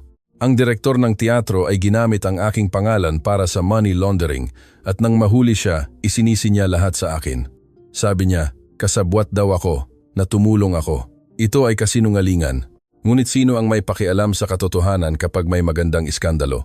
Nakikinig si Kin, hindi siya pinutol. Ang pinakamasama ay hindi ang akusasyon. Patuloy ni Safira. Ang pinakamasama ay kung gaano kabilis ako tinalikuran ng lahat. Ang mga kasamahan na pinagtrabahuhan ko ng maraming taon, ang mga kaibigan na akala ko ay malapit, ang ahente na sumumpa na palaging nasa panig ko. Lahat ay nawala, na parang ako ay isang ketongin. Tiningnan niya si Kin. At ngayong mayroon akong pangalawang pagkakataon, napakatakot kong palampasin ito. Ngunit mas natatakot ako na muling maranasan ang parehong bagay. Muling bumangon upang muling bumagsak. Hindi ako sigurado kung kakayanin ko pa. Tahimik si Kin ng 1 minuto, pinag-iisipan ang mga salita. Pagkatapos ay tumayo, lumapit sa panoramic window kung saan nakalatag ang gabi sa Maynila. Alam mo ba ang pagkakaiba ng isang taong tunay na malakas sa isang nagpapakita lamang ng lakas? Tanong niya. Hindi lumilingon. Ano? Ang malakas na tao ay hindi ang hindi kailanman bumabagsak. Ito ay ang bumabagsak, nababasag, ngunit muling bumabangon. Maaaring dahan-dahan, maaaring masakit, ngunit bumabangon. At ang mga nagpapakita ng lakas ay natatakot lang na bumagsak, kaya hindi kailanman nakikipagsapalaran. Bumaling siya sa kanya. Naranasan mo na ang pinakamasama, Safira. Nahulog ka mula sa pinakamataas na taas na posible. Nawalan ka ng lahat. Karera, reputasyon, pananampalataya sa mga tao. Ngunit ano ang ginawa mo? Hindi ka sumuko, hindi ka nasira. Nakahanap ka ng paraan upang mabuhay. At ngayon ay bumabalik ka. Ito ang tunay na lakas. Umupo siya sa tabi niya at nagdikit ang kanilang mga balikat. Tungkol sa posibilidad na muling bumagsak. Oo, mayroon. Walang garantiya ang buhay. Ngunit narito ang pagkakaiba ng noon at ngayon. Noon, nag-iisa ka. Ngayon ay hindi na. Mayroon kang Antonio na naniniwala sa iyo. Mayroon kang ako na hindi tatalikod anuman ang mangyari. At ang pinakamahalaga, mayroon kang karanasan. Alam mo kung paano bumagsak, alam mo kung paano bumangon. Ang kaalamang ito ay mas mahalaga kaysa sa anumang yaman. Naramdaman ni Safira na unti-unting nawawala ang panginginig sa kanyang mga kamay. Ang kanyang mga salita, ang kanyang presensya, ang katotohanan na dumating siya sa gitna ng gabi, nang walang labis na tanong, lahat ng ito ay nakakapagpakalma. Salamat, mahina niyang sabi. Sa pagdating, sa pagiging, wala kang dapat ipagpasalamat, putol ni Kin. Iyan ang ginagawa ng mga kaibigan. Umupo sila ng tahimik, magkatabi, nakatingin sa mga ilaw ng lungsod sa labas ng bintana at naintindihan ni Safira na ang damdamin na nabuo sa pagitan nila ay hindi na lamang pagkakaibigan. Ito ay isang bagay na mas malalim, mas malakas, nakakatakot sa kanyang tindi.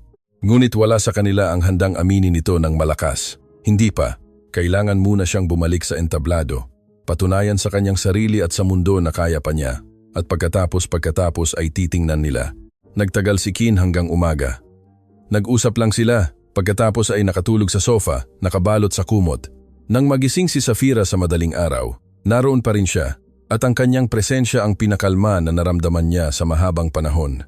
Ang Arena di Verona, isang sinaunang Romanong ampitheatro na itinayo 2,000 taon na ang nakakaraan, ay punong-puno. 15,000 manonood mula sa mga ordinaryong mahilig sa opera hanggang sa mga eksperto, kritiko, mamamahayag mula sa buong mundo. Lahat ay dumating upang saksihan ang pagbabalik ni Sophie Maurel, ang alamat na naglaho 3 taon na ang nakakaraan at ngayon ay bumangon mula sa abo. Sa backstage ay may kontroladong pagkabahala. Si Antonio ay tumatakbo na may hawak na tablet, sinusuri ang mga huling detalye. Inihahanda ng mga orkestra ang kanilang mga instrumento. Ang mga costume designer ay gumagawa ng mga huling pagtatapos sa mga damit ni Safira. 3 damit ang kailangan niyang palitan sa gabing iyon, at si Safira mismo ay nakaupo sa dressing room, nakatingin sa kanyang reflection sa salamin. Walang bahid ang makeup. Maayos ang buhok sa isang eleganteng hairstyle. Nakasuot siya ng puting damit na gawa sa seda na umaagos na parang tubig. Sa labas, mukha siyang sagisag ng kapayapaan at kagandahan. Sa loob, isang bagyo. Katok sa pinto. "Pasok," sabi niya. Inaasahan si Antonio o sino man sa mga assistant. Ngunit pumasok si Kin. Nakatuksedo siya, perpektong nakaupo, na nagpapatingkad sa kanyang matangkad na figura. Maayos ang buhok, makinis ang mukha. Mukha siyang isang batang bilyonaryo sa isang social event walang bahid. "Maaari?" tanong niya. "Oo naman." Pumasok si Kin, isinara ang pinto sa likod niya. Kinuha mula sa bulsa ang isang maliit na kahon na nababalutan ng pelos. "Para sa iyo ito," iniabot niya. "Para sa swerte." Binuksan ni Safira ang kahon at napasinghap. Sa loob ay may manipis na gintong kuwintas na may pendant. Isang maliit na gintong ibon na nakabuka ang mga pakpak na may maliliit na brilyante. "Ito ay isang phoenix," paliwanag ni Kin. "Ang ibon na nasusunog at muling nabubuhay mula sa abo. Akala ko bagay ito." "Kin, hindi ko matatanggap ito. Masyado itong..." "Maaari mo," kalmadong sabi niya. "At tatanggapin mo dahil hindi lang ito palamuti, ito ay simbolo. Isang paalala kung sino ka.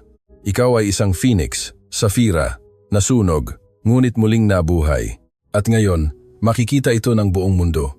Lumibot siya sa likod, maingat na inikabit ang kuwintas sa kanyang leeg. Ang kanyang mga daliri ay huminto ng 1 segundo sa kanyang balat, at mula sa paghipong iyon, dumaan ang kilabot sa kanyang likod. Nagkatagpo ang kanilang mga mata sa salamin. Nakatayo si Kin sa likod. Ang kanyang mga kamay ay nakapatong pa rin sa kanyang mga balikat, at sa reflection, mukha silang isang mag-asawa, tulad ng 2 tao na may mahalagang nangyayari sa pagitan nila. "Makakaya mo ito?" mahina niyang sabi. "Alam ko ito, naniniwala ako sa iyo, at kung hindi, susubukan mo ulit at ulit, hanggang sa magtagumpay ka. Ngunit ang hindi pagtagumpay ay hindi isang opsyon. Masyado kang may talento, masyado kang malakas para mabigo." Sa labas ay narinig ang boses ni Antonio. "Safira, 5 minuto, oras na." Humakbang si Kin at tumayo si Safira. Isang huling tingin sa salamin sa babae sa puting damit na may gintong phoenix sa kanyang leeg. Ang babaeng ito ay mukhang isang bituin. Kailangan lang niyang maniwala na siya nga ang bituing iyon. "Lumabas ka," sabi ni Kin, nakangiti. "Ipakita mo sa kanila kung sino si Sophie Maurel."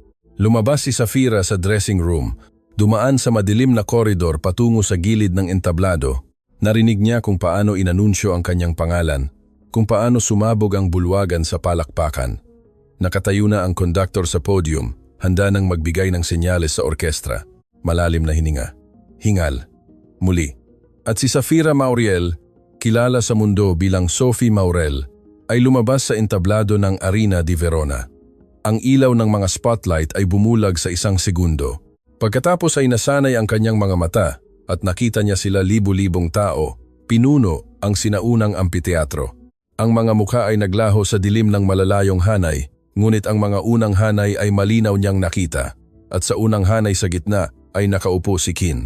Sa tabi niya ang iba pang mga VIP na bisita, ngunit si Safira ay siya lamang ang nakita. Ngumiti siya at ang ngiting ito ang nagbigay sa kanya ng lakas. Tinaas ng konduktor ang kanyang baton. Nagsimula ang orkestra sa mga unang nota ng O Mio Babbino Caro at kumanta si Safira. Ang boses ay lumipad sa itaas ng arena, malinaw, kristal, puno ng damdamin. Ito ay isang ariya tungkol sa pag-ibig ng anak sa ama, tungkol sa pagiging handa na gawin ang lahat para sa minamahal.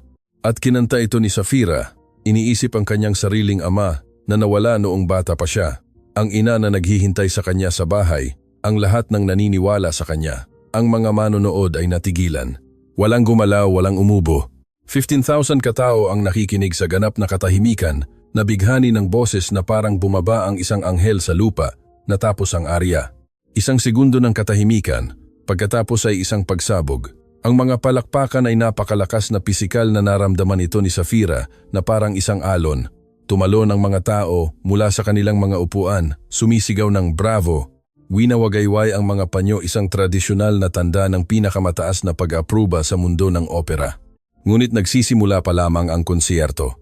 Mayroon pang 2 oras sa harap, 23 aria mula sa iba't ibang opera, 3 pagbabago ng costume, isang duet kasama ang sikat na tenor na si Luca Salci, ang huling eksena mula sa La Traviata ni Verdi.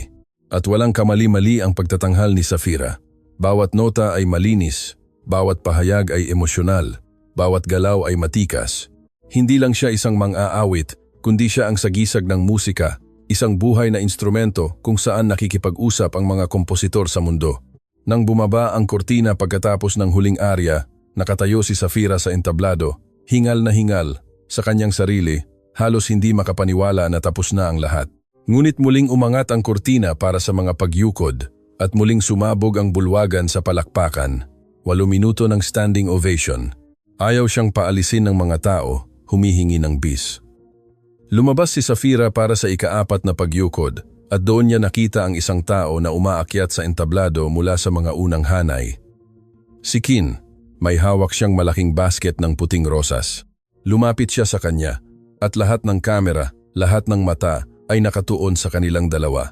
Hindi ka kapanipaniwala, sabi niya, na siya lamang ang makakarinig at iniabot ang mga bulaklak. Pagkatapos, sa pagkamangha ng lahat, yumukod siya sa harap niya. Hindi lang isang tango ng ulo, isang tunay na malalim na pagyukod, isang galaw ng pinakamataas na paggalang. Napatigil ang bulwagan, pagkatapos ay lalong lumakas ang palakpakan. Ang imaheng ito, ang batang Pilipinong Don na yumuyukod sa isang mang-aawit sa entablado, ay naging iconic. Ang mga larawan ay kumalat sa lahat ng pandaigdigang publikasyon kinabukasan. Pagkatapos ng konsyerto, nagkaroon ng reception. Lumapit ang mga tao kay Safira, binabati siya, nag-aalok ng mga kontrata, humihingi ng otograpo. Ang mga kritiko na 3 taon na ang nakakaraan ay pumunit sa kanya sa press. Ngayon ay sumusulat ng masiglang review mismo. Sa kaganapan, ang mga direktor ng teatro mula sa Vienna, Milan, Paris, London ay pumipila upang imbitahin siya sa susunod na season. Ngunit si Safira ay si Kin lamang ang nakikita. Nakatayo siya sa gilid, pinagmamasdan siya na may malambing na ngiti. Nang magkatagpo ang kanilang mga tingin sa buong bulwagan, itinaas niya ang isang baso ng champagne bilang pagpupugay sa kanya. Nagpaalam siya sa isa pang direktor ng opera at nagtungo kay Kin. Nagkita sila sa terrace na nakaharap sa panloob na bakuran ng sinaunang arena, kung saan tahimik at maaari silang mag-usap ng walang saksi. Salamat, sabi ni Safira. Para sa lahat, para sa pananampalataya, para sa suporta, para sa hindi pagpapatalo sa akin. Huwag mo akong pasalamatan, umiling si Kin. Ito ay iyong tagumpay, iyong boses, iyong tapang. Binuksan ko lang ang pinto, ikaw mismo ang dumaan dito. Nakatayo sila, nagkatitigan, at ang tensyon sa pagitan nila ay halos mahawakan. May nangyayari, may nagbabago, lumilipat sa isang bagong antas. Kin, ako nagsimula, si Safira, ngunit hindi niya alam kung paano ipagpapatuloy. Alam ko, mahina niyang sabi, ako rin. Humakbang siya palapit, at ang espasyo sa pagitan nila ay bumaba sa ilang pulgada. Naramdaman ni Safira ang init ng kanyang katawan, ang amoy ng kanyang kolon. Nakita niya kung paano tumibok ang pulso sa kanyang leeg. Masamang ideya ito, bulong niya. Ang pinakamasama, sang-ayon niya. Masyadong magkaiba ang ating mga buhay, ganap na hindi magkatugma. Hindi ito magtatrabaho, nakalaan na mabigo. At gayon paman, lumapit sila sa isa't isa na parang hinihila ng hindi nakikitang puwersa. Nang magtagpo sa wakas ang kanilang mga labi, naramdaman ni Safira na huminto ang buong mundo. Nagkaroon lamang ng sandaling ito, ang halik na ito, ang taong ito. Naghalikan sila ng dahan-dahan malumanay, na parang natatakot na sirain ang isang bagay na marupok at mahalaga. Hindi ito passion, hindi pa. Ito ay isang bagay na mas malalim, pagkilala, pagtanggap, isang pangako. Nang sa wakas ay bumitiw sila sa isa't isa, inilagay ni Kin ang kanyang kamay sa kanyang pisngi. Dahan-dahang pinisil ang kanyang balat gamit ang kanyang hinlalaki. Alam mo ba ang pinaka-nakakatawa? Sabi niya. 3 buwan na ang nakakaraan. Akala ko inaalok kita ng isang kasunduan sa halagang $5 milyong, ngunit nakakuha ako ng isang bagay na walang katumbas. At ano ang nakuha mo? Ngumiti si Safira. Ikaw, sagot ni Kin. At ito ay mas mahalaga kaysa sa lahat ng aking bilyon. Ang sumunod na mga buwan ay naging isang buhawi. Mga kontrata sa pinakamagagandang opera house sa mundo, pagre-record ng mga album, mga panayam, mga photoshoot para sa mga cover ng music magazine. Si Safira Mauriel ay naging isa sa mga pinakamamahal na mga awit sa mundo. At ang kanyang pangalan ay nasa labi ng lahat. Ngunit mas malaking atensyon ang nakuha hindi sa kanyang mga profesional na tagumpay, kundi sa kanyang relasyon kay Don Joaquin Montemayor. Nahuli sila ng mga paparazzi sa mga date sa pinakamagagandang restaurant sa Maynila, Paris, Roma. Ang mga tabloids ay gumawa ng mga teorya tungkol sa kung kailan sila magpapakasal.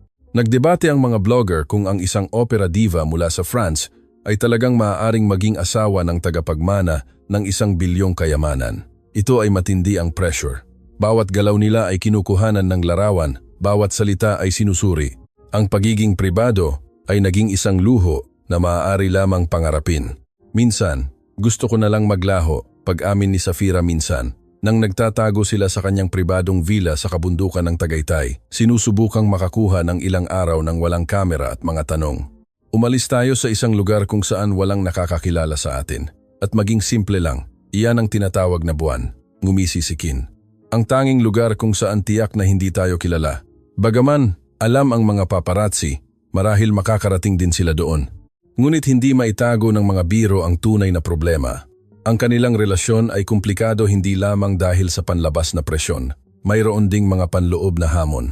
Ang pamilya ni Kin, bagaman progresibo para sa pamantayan ng rehiyon, ay hindi lubos na handa na tanggapin ang isang European na mang-aawit bilang manugang. Ang kanyang ina, isang eleganteng at makapangyarihang ginang, ay ipinahiwatig sa unang pagkikita na itinuturing niya si Safira na interesante, ngunit hindi angkop. Hindi siya Katoliko, Kin, sabi ni Doña Elena sa isa sa mga family dinner nang umalis si Safira sa ibang kwarto. Hindi niya alam ang ating mga tradisyon, ang ating mga kaugalian. Paano siya makakapasok sa ating pamilya? Hindi niya kailangang makapasok, Mama, kalmadong sagot ni Kin. Kailangan lang niyang maging siya. Iyon ang dahilan kung bakit ko siya mahal. Ang pag-ibig ay maganda, buntong hininga ng kanyang ina. Ngunit ang kasal ay hindi lamang pag-ibig. Ito ay pagsasama ng mga pamilya, kultura, tradisyon. Kung gayon, marahil oras na para muling suriin kung ano ang ibig sabihin ng pagsasama sa ika-21 siglo. Alam ni Safira ang mga usaping ito, bagaman sinubukan ni Kin na ilayo siya sa mga ito. Naramdaman niya ang tensyon. Nakita niya ang mapanuring tingin ng kanyang mga kamag-anak sa mga family gathering. At mahirap itong patuloy na patunayan na karapat-dapat siya na hindi lang siya isang gold digger na interesado sa kanyang pera, ngunit mas mahirap ang pagsasama ng dalawang buhay nila. Ang karera ni Safira ay nangangailangan ng patuloy na paglilipat. 1 buwan sa Vienna, 2 sa Milan, 1 season sa New York. Ang negosyo ni Kin ay nangangailangan ng kanyang presensya sa Maynila, Cebu, sa mga pulong sa mga kasosyo sa buong mundo. Nagkikita sila ng sandali sa pagitan ng kanyang mga pagtatanghal at ng kanyang mga pulong. Ang kanilang relasyon ay binubuo ng mga video call, mga text message sa iba't ibang time zone, mga ninakaw na weekend kung saan maaari silang magkita sa kalagitnaan sa isang lugar sa Europa. Hindi ito maaaring magpatuloy magpakailanman, sabi ni Safira pagkatapos ng isang partikular na mahirap na linggo. Nang hindi sila nagkita ng dong linggo dahil sa kanyang tour sa Amerika. Pareho tayong napapagod. Ang distansya na ito ang patuloy na tensyon. Ano ang iminumungkahi mo? Tanong ni Kin. Nakaupo sila sa kanyang inuupahang apartment sa New York. Sa labas ng bintana ay maingay ang nightlife ng Manhattan. Hindi ko alam. Tapat na sagot ni Safira. Hindi ko maaaring iwanan ang pagkanta. Hindi ito propesyon. Ito ang aking pagkatao. Ngunit hindi mo maaaring iwanan ang iyong mga responsibilidad. Kaya, ano ang gagawin natin? Tahimik si Kin, nakatingin sa bintana. Pagkatapos ay bumaling siya sa kanya. Magpakasal, simpleng sabi niya. Natigilan si Safira. Ano? Pakasal ka sa akin, ulit ni Kin. At ngayon ay direktang nakatingin sa kanya. Hindi dahil malulutas nito ang lahat ng problema, hindi dahil gagawin nitong mas madali ang lahat, kundi dahil gusto kong harapin ang mga problemang ito. Kasama mo opisyal, magpakailanman. Kinkabaliwan ito. Ilang buwan pa lang tayo magkakilala. Ang pamilya mo ay tutol, punitin tayo ng press. Hindi pa nga natin alam kung paano pagsasamahin ang ating mga buhay. Alam ko, putol niya. Lahat ng ito ay alam ko. At gayon pa man, gusto ko. Gusto kong magising sa tabi mo, kahit na mangyari lang ito ng ilang beses sa isang buwan. Gusto kong ikaw ang aking asawa, ang aking kasosyo, ang aking pamilya. Lumuhod siya. Isang guwapo, mayaman, maimpluwensyang lalaki na kayang makuha ang lahat ng gusto niya, mapagpakumbabang humihingi ng kanyang kamay. Safira Mauriel, pakasal ka sa akin. Hindi ko ipinapangako na magiging madali, ngunit ipinapangako ko na hindi ka kailanman mababato. At ipinapangako kong mamahalin kita araw-araw, anuman ang lugar sa mundo kung nasaan tayo. Tiningnan siya ni Safira at dumadaloy ang luha sa kanyang pisngi. Ang alok na ito ay kabaliwan, hindi praktikal, puno ng potensyal na problema, ngunit ito rin ang pinakasinserong bagay na inalok ng sinuman sa kanya. Oo, bulong niya. Pakakasalan kita. Isinuot ni Kin sa kanyang daliri ang singsing hindi isang malaki at bulgar na inaasahan mula sa isang bilyonaryo, kundi isang eleganteng na may isang perpektong brilyante na papalibutan ng maliliit na esmeralda. Berde, tulad ng iyong mga mata, paliwanag niya. Gusto kong maging personal ito, hindi lang isang pagpapakita ng kayamanan. Naghalikan sila, nagtawanan, umiyak ng magkasama. At sa kabila ng lahat ng problemang naghihintay sa hinaharap, sa sandaling ito ay ganap silang masaya. Ang kasal, nang sa wakas ay naganap pagkaraan ng kalahating taon, ay ang kaganapan ng taon. 2 okasyon. Isang tradisyonal na kasalang Pilipino sa Maynila para sa kanyang pamilya at mga kaibigan. Ang isa pa ay isang Western style na seremonya sa Paris para sa kanyang mga kamag-anak at mga kasamahan mula sa mundo ng opera. Sa kasalang Pilipino, nakasuot si Safira ng tradisyonal na damit, binurdahan ng ginto at perlas. May hena sa kanyang mga kamay, napapalibutan ng mga babae mula sa pamilya ni Kin, na sa wakas ay tinanggap siya pagkatapos ng mga buwan ng pag-aalinlangan. Ginagawa mong masaya ang aking anak, sabi ni Doña Elena, nang sila ay nag-iisa. Iyan lang ang talagang mahalaga para sa isang ina. Pasensya na sa aking pagiging malamig. Natatakot lang ako na pinipili niya ang kanyang puso, hindi ang kanyang isip. Minsan mas matalino ang puso. Malumanay na sagot ni Safira. Sa kasal sa Paris, kumanta siya para kay Kin. Isang personal na pagtatanghal para lamang sa kanya at sa ilang malalapit. Hindi isang ariya ng opera, kundi isang French folk song tungkol sa pag-ibig. Ang mismong kinanta niya noong unang gabi sa hotel. Buong bilog. Umiyak si Kin. Hindi nahihiya sa kanyang mga luha, ang malakas. Buong pagmamalaking lalaking ito ay umiiyak. Nakikinig kung paano kumanta ang babaeng mahal niya para lamang sa kanya. Hindi ko kailanman naintindihan, sabi niya pagkatapos. Hawak siya sa kanyang mga bisig kung paano maaaring ipahayag ng mga tao sa opera ang pag-ibig sa pamamagitan ng kanta.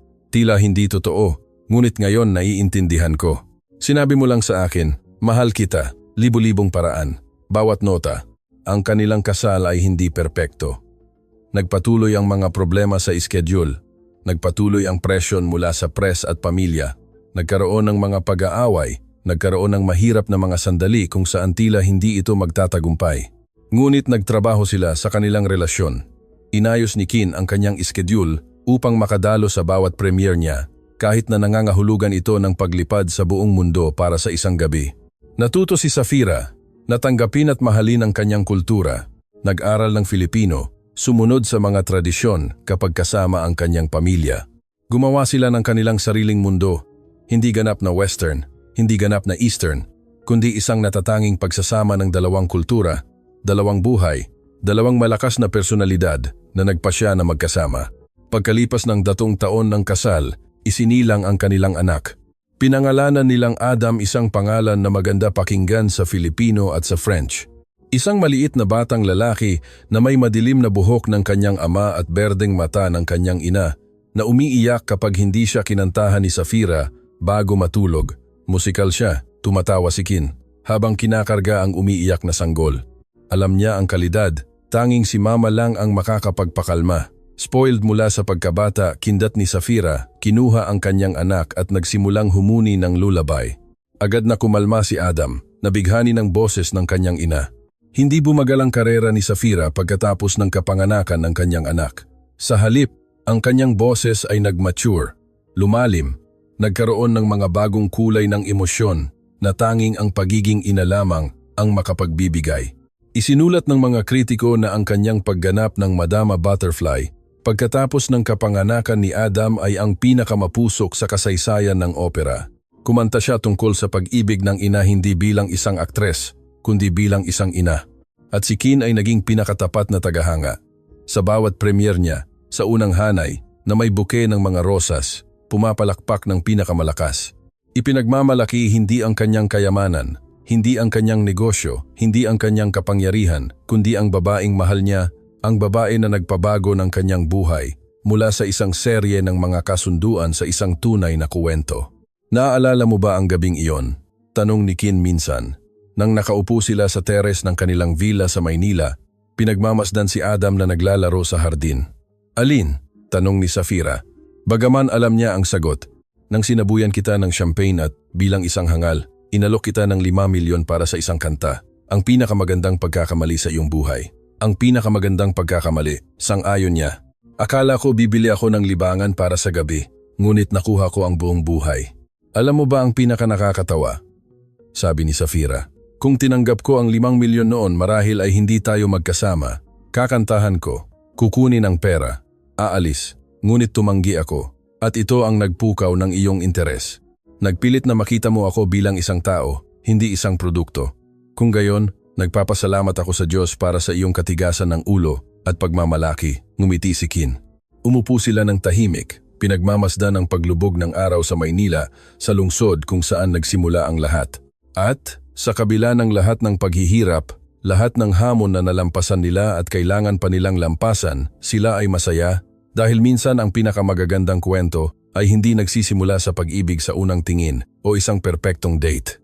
Minsan nagsisimula sila sa natapong champagne, isang nakakasakit na alok, at isang babae na may sapat na tapang na magsabi ng hindi sa isang tao na sanay lamang sa oo. At minsan, kung napakasuwerte, ang kuwentong ito ay nagtatapos hindi sa at namuhay sila ng maligaya magpakailanman kundi sa isang tunay, totoong kaligayahan komplikado, hindi perpekto, ngunit ganap na tunay.